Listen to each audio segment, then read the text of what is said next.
semester ganjil tahun ajaran 2020.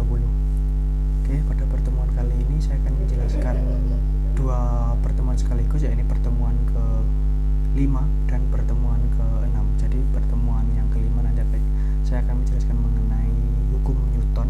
Jadi dalam hukum Newton mengenai gravitasi dan lain-lain itu ada 3 hukum yang berhubungan dengan olahraga.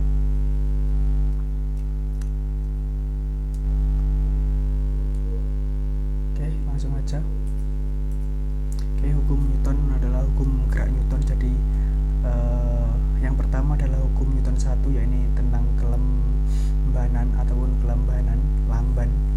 Bila resultan gaya yang bekerja pada benda 0, tidak ada gaya yang bekerja, benda itu akan diam dan tidak bergerak, atau akan bergerak lurus beraturan jika itu mengikuti dengan kondisi geografisnya atau kondisi tempat dia bersandar, ataupun ada yang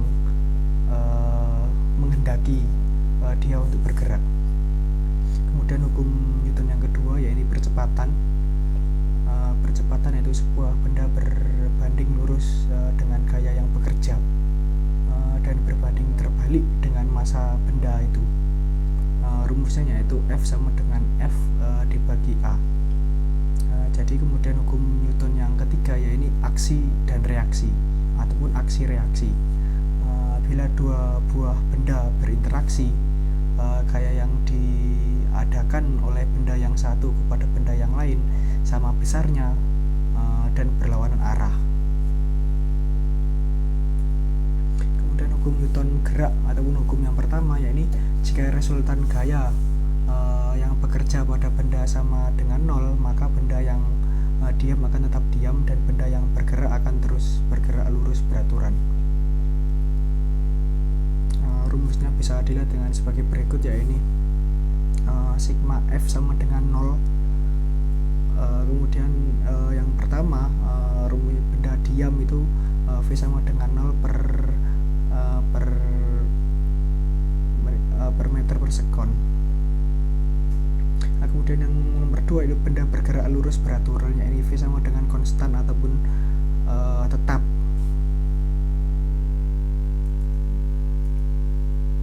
Ini adalah contoh bagaimana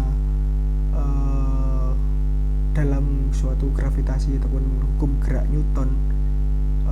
Yang pertama yaitu mobil semula diam, kemudian tiba-tiba bergerak, otomatis benda akan benda di dalamnya akan mengikuti dia bergerak jika itu tidak ada yang menahannya. Seperti halnya yang terlihat di sini, seperti pegangan orang dalam bis. Jadi ketika bus tiba-tiba bergerak, orang akan tersentak dan juga pegangan orang ketika berdiri di bus pun akan bergerak. Itu karena ada kodrat lain yang menghendakinya.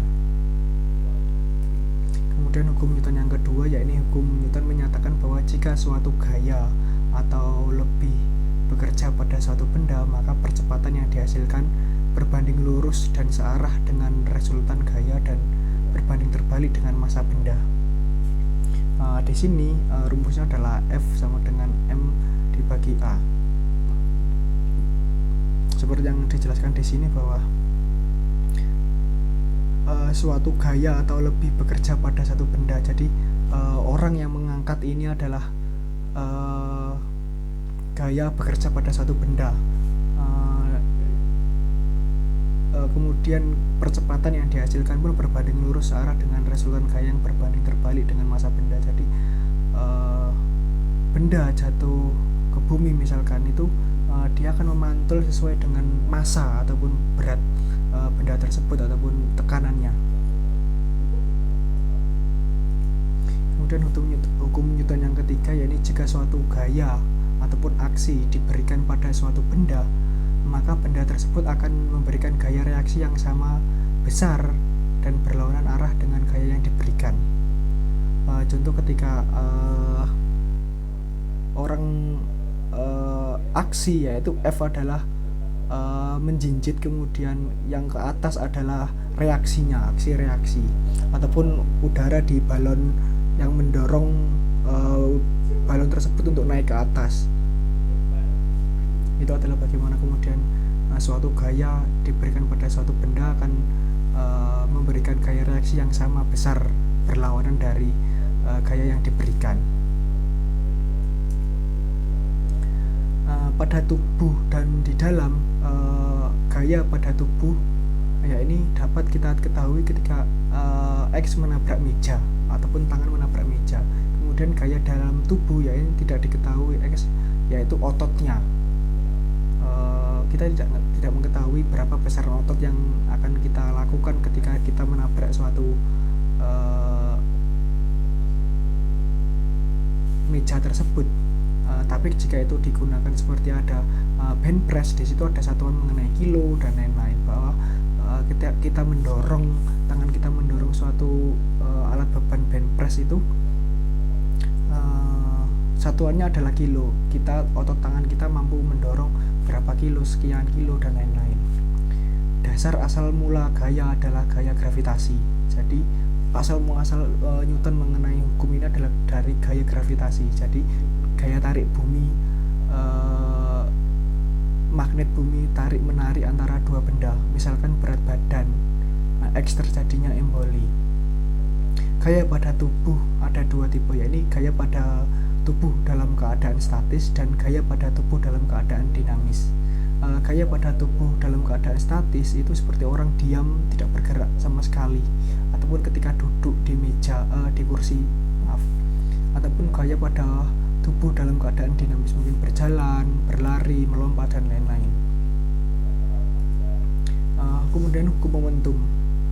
Di sini kuantitas gerak yang dimiliki oleh benda sama rumusnya yakni M sama dengan M kecil dibagi V. Dari persamaan Newton hukum 2 ini hampir mirip dengan F sama dengan M dibagi A, di mana Ft sama dengan F0 dibagi T. Di sini F dibagi T sama dengan M, F dibagi T sama dengan M dibagi Ft dikurangi M dibagi Fo. Keterangannya ya ini Ft yaitu impuls dari gaya selama T per detik. Kemudian Ft ya ini momentum akhir, Mv0 ya ini momentum awal. Kemudian M Fvt dikurangi M V0 sama dengan perubahan momentum. Besarnya impuls ya ini besarnya perubahan momentum dari benda yang bertumbukan. Jadi ketika teman-teman bermain kelereng ataupun bermain biliar, besarnya perubahan suatu bola biliar itu bergantung momentum ketika bertabrakan dengan bola yang putih ataupun yang bisa disebut dengan lontongnya putih dengan misalkan bola nomor 8 ketika disodok, itu kecepatannya akan bergantung pada kecepatan tumbukan ataupun kecepatan tabrakan yang kita lakukan ataupun kita kehendaki. Kemudian gaya pada tubuh keadaan statis di sini tubuh dalam keadaan seimbang, jumlah gaya dan momen gaya yang ada sama dengan 0. Sistem tulang dan otot berfungsi sebagai pengubil. Ada 3 kelas sistem pengubil, yakni kelas pertama titik tumpuan terletak di antara gaya berat dan otot. Seperti terlihat di sini, W adalah gaya berat dan M adalah gaya otot.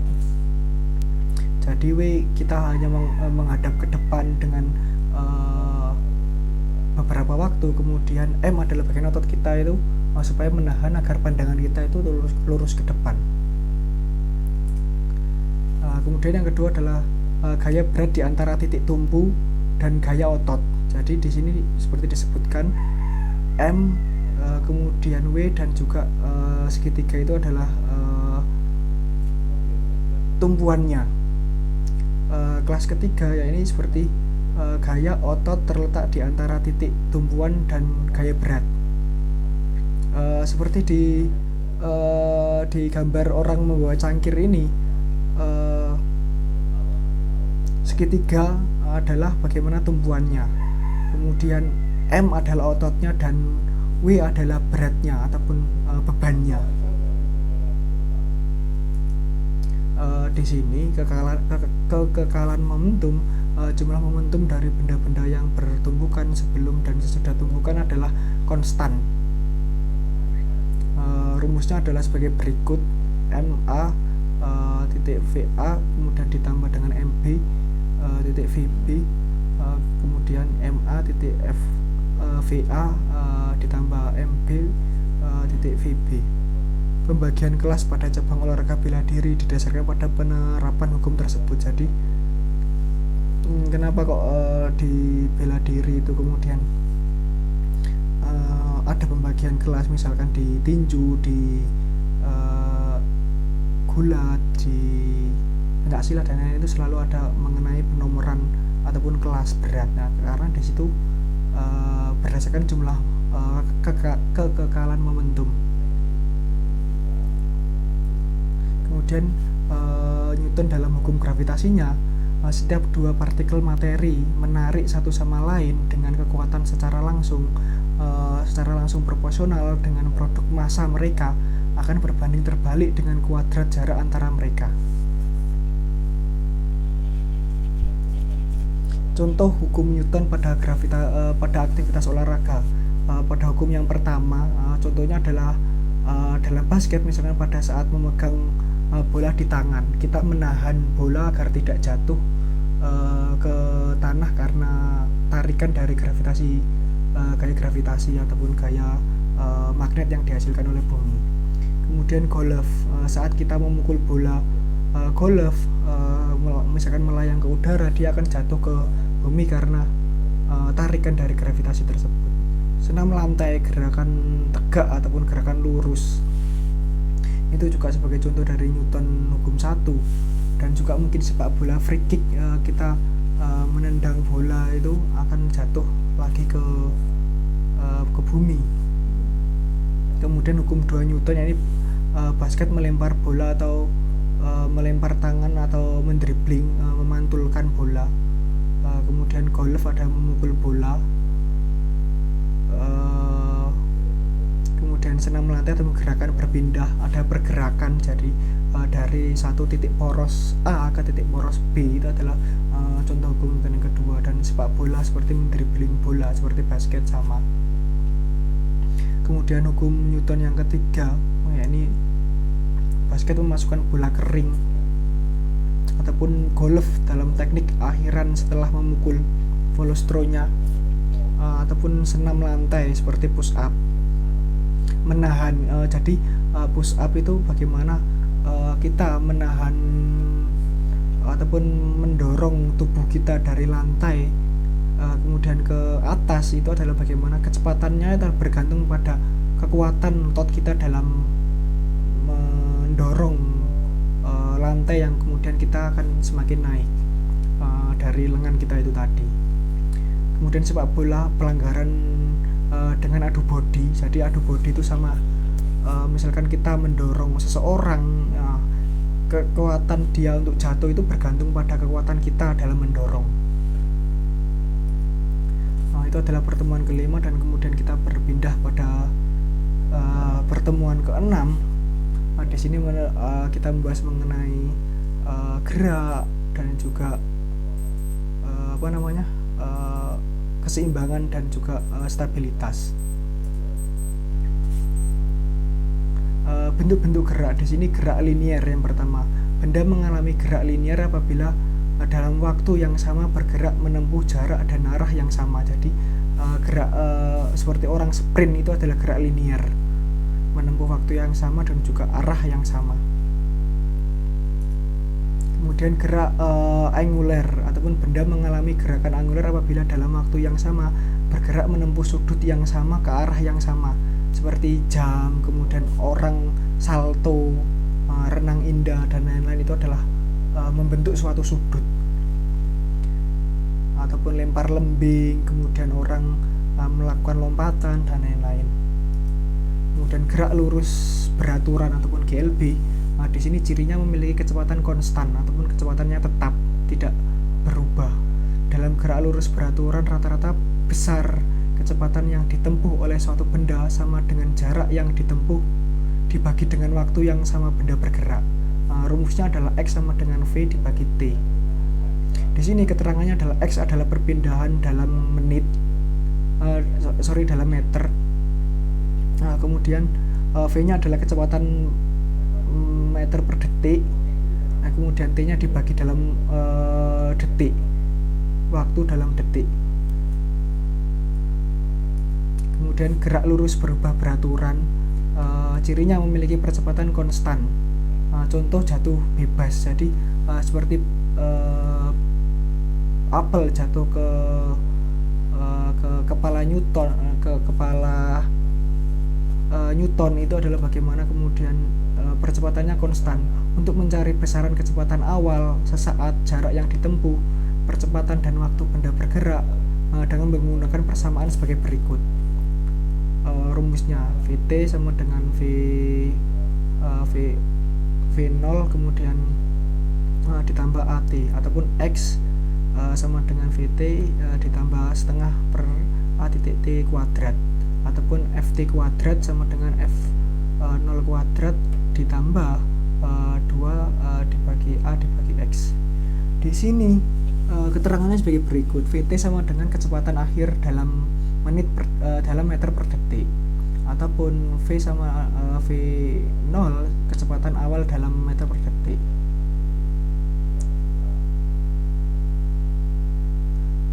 Kemudian A sama dengan percepatan dalam M per detik kuadrat. Kemudian yang X perpindahan tempat dalam M. T adalah waktu dalam detik. Gerak parabol, cirinya adanya sudut elevasi ataupun sudut yang dibentuk. Di sini yaitu sudut yang dibentuk oleh lintasan bola peluru dengan bidang datar. Misalkan seperti tolak peluru, kemudian lemparan bola, kemudian tendangan bola yang bergerak parabol. Terdiri dari dua macam gerak, yaitu gerak mendatar, gerak lurus beraturan, ataupun gerak vertikal, gerak lurus berubah beraturan. Dua titik terpenting dalam gerak peluru, yaitu titik tertinggi dan titik terjatuh. Ini adalah beberapa contoh dari rumusnya. Waktu titik tertinggi ya ini sebagai berikut.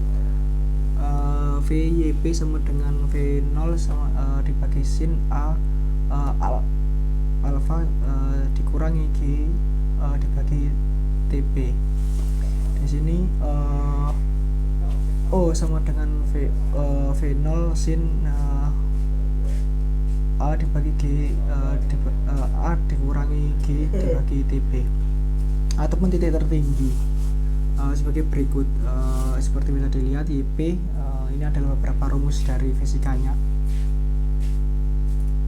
Kemudian ini adalah gerak lurus horizontalnya. Jika kita melempar bola itu dari titik 0, itu bergantung pada ketinggian. Jika itu semakin tinggi,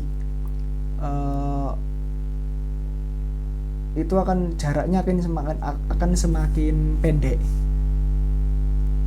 Kemudian jika itu kita standar, misalkan ketinggiannya itu adalah mungkin di 20, itu akan mengarah di jarak 65.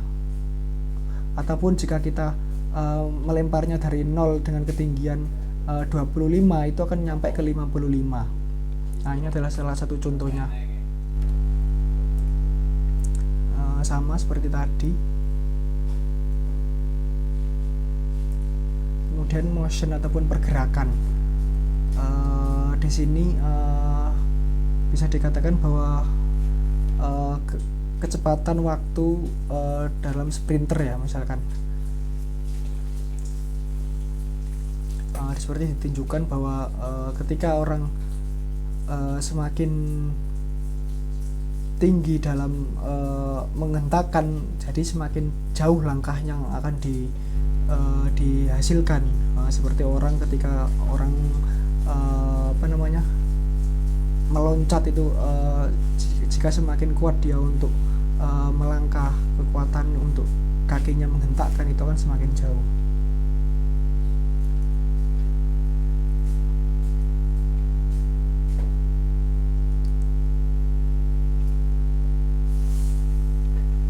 tadi sudah dijelaskan,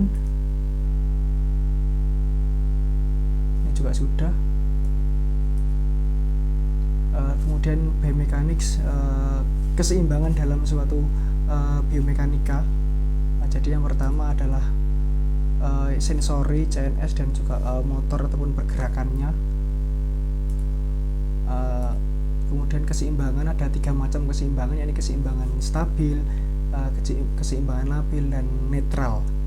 Jadi ini adalah yang pertama adalah keseimbangan stabil, kemudian labil itu karena memang ada pengaruhnya ataupun kondisinya, dan juga keseimbangan netral ataupun tetap. Di sini faktor yang berpengaruh dalam keseimbangan yakni proyeksi pusat gaya berat, titik berat badan misalkan, kemudian luas bidang tumbuh ataupun kemudian bentuk bidang tumbuh, arah gaya, tinggi rendahnya pusat gaya ataupun berat, kemudian massa tubuh. Aspek psikologis juga berpengaruh dalam keseimbangan. Kemudian keseimbangan dan stabilitas. Ada 2 istilah yang hampir sama tapi mempunyai arti yang berbeda. Keseimbangan berkaitan dengan koordinasi dan kontrol. Lawan yang dihadapi atlet ketika mencoba mempertahankan keseimbangan adalah gaya eksternal, misalnya gravitasi, gesekan, tahanan udara, ataupun dorongan dari lawan. Misalkan orang ketika menggiring bola kemudian di body, tapi kalau dia mempunyai kekuatan yang cukup kuat dalam tubuhnya, dia akan mungkin mempunyai keseimbangan yang baik.